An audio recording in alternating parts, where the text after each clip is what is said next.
Sveiki visi! Šiandien pasinersime į kelis labai senus tekstus, bet kalbėsime apie kažką be galo aktualaus. Apie tą jausmą, kai ištinka krizė ir kyla klausimas, o kuo dabar pasitikėti.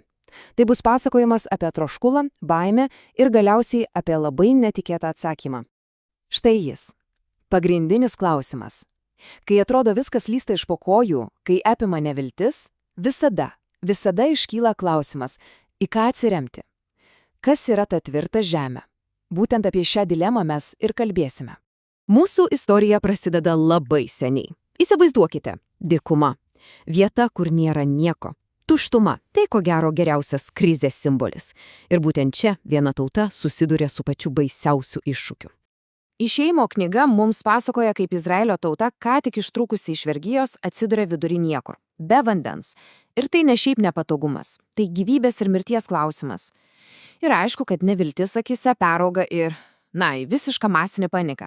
Ir ką daro panikos ištikti žmonės? Lygiai tą patį, kad dažnai darome ir mes šiandien. Jie puola kaltinti lyderį.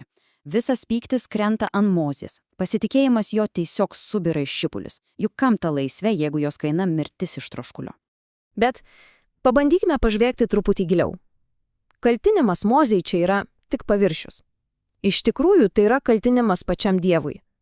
Žmonės iš esmės klausia, ar tu mus išlaisvinai tik tam, kad klastingai nužudytum dykumoje. Čia jau krizė ne tik lyderio, bet paties Dievo gerumo krizė.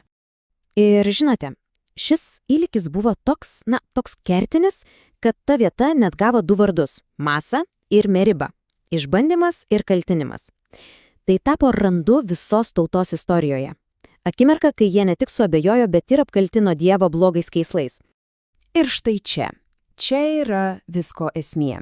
Jie juk neklausia, ar Dievas egzistuoja. Jie klausia kai ko kito. Jie klausia apie jo charakterį. Jei verstume į šiuolaikinę kalbą, tai skambėtų maždaug taip. Tai Dievas už mus ar prieš mus?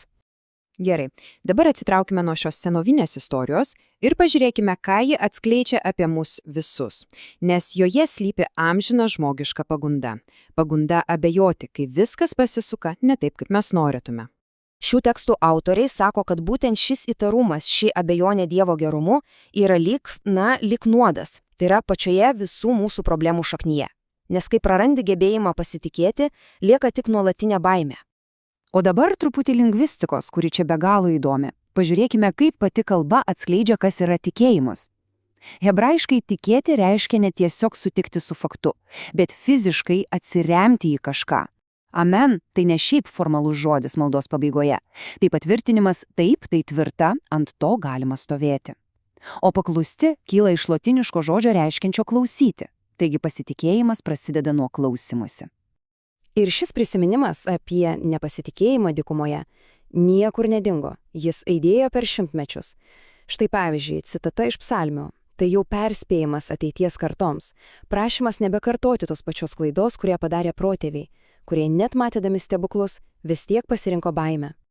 Bet dabar mūsų pasakojime įvyksta staigus posūkis. Keliaujame šimtus metų į priekį, kur susiduriame su visai kitokiu troškuliu. Ir su visiškai kitokiu atsakymu į tą patį pasitikėjimo klausimą. Ir štai tas lūžio taškas. Viskas pasikeičia per vieną susitikimą. Jėzaus ir moters samarietės pokalbį prie šulinio. Jono Evangelija pasakoja neįprastą sceną. Jėzus, pavargęs keliautojas, prašo atsigerti. Bet pokalbis labai greitai pasisuko nuo fizinio vandens prie kažko daug gilesnio, prie dvasinio troškulio. Ir jis pasiūlo vandenį, kuris tą troškulį numalšina amžinai. Ir čia matome tą esminį skirtumą.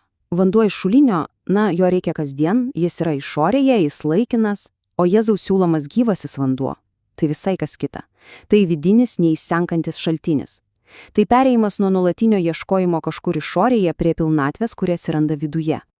Būtent šis pažadas viską ir apverčia. Tai ne šiaip vienkartinis atsigėjimas. Tai nuolatinis gyvybę teikiantis buvimas pačiame žmoguje. Pažadas, kad tas giluminis egzistencinis troškulis gali būti numalšintas. Visiškai. Gerai, pažadas skamba neįtikėtinai. Bet juk vėl kyla tas pats klausimas iš dykumos. Kuo remiantis galima pasitikėti? Iš kur žinoti, kad šįkart Dievo ketinimai yra tikrai geri? Iš kur tas tikrumas? Ir štai čia mes prieiname prie ko gero teologinės kulminacijos. Apaštalas Paulius savo laiške romiečiams pateikė argumentą, kuris jo manimu yra, tiesiog neginčiamas Dievo gerumo įrodymas. Štai ta esminė mintis. Įsiklausykite. Didžiausias meilės įrodymas yra ne tai, kad Dievas myli gerus, teisius ar to nusipelniusius. Ne. Paulius sako, kad meilė įrodyta tuo, kad Kristus mirė už mus, kai mes buvome nusidėjėliai. Kitaip tariant, meilė parodoma ne kaip atlygis, o kaip dovana, būtent tada, kai jos mažiausiai nusipelnoma. Pauliaus logiką galima sudėlioti į 3 žingsnius. Pirmas žingsnis – įvyksta veiksmas, mirtis už tuos, kurie to nenusipelnė. Antras žingsnis – šis veiksmas atveria kelią Dievo meilei, tiesiog išsilieti į žmogaus vidų. Ir trečias svarbiausias žingsnis – būtent ši patirta meilė, o ne mūsų pačių pastangos, tampa pamato vilčiai. Vilčiai, kuri, pasak Pauliaus, neapvilia. Ir tai yra atsakymas į klausimą iš dykumos – Dievas yra už mus. Gerai, apžvelgiame didžiules idėjas. Bet pabaigai grįžkime prie paprastumo. Ką visa tai reiškia mums? Čia ir dabar. Kokia iš viso to praktinė išvada? O išvada yra tokia. Pasitikėjimas nėra kažkoks statinis jausmas ar įsitikinimas, kurį vieną dieną įgyji ir viskas. Ne. Tai yra aktyvus sprendimas. Tai yra kasdienis apsisprendimas klausytis ir atsiremti, net tada, kai visos aplinkybės riekia, kad reikia abejoti.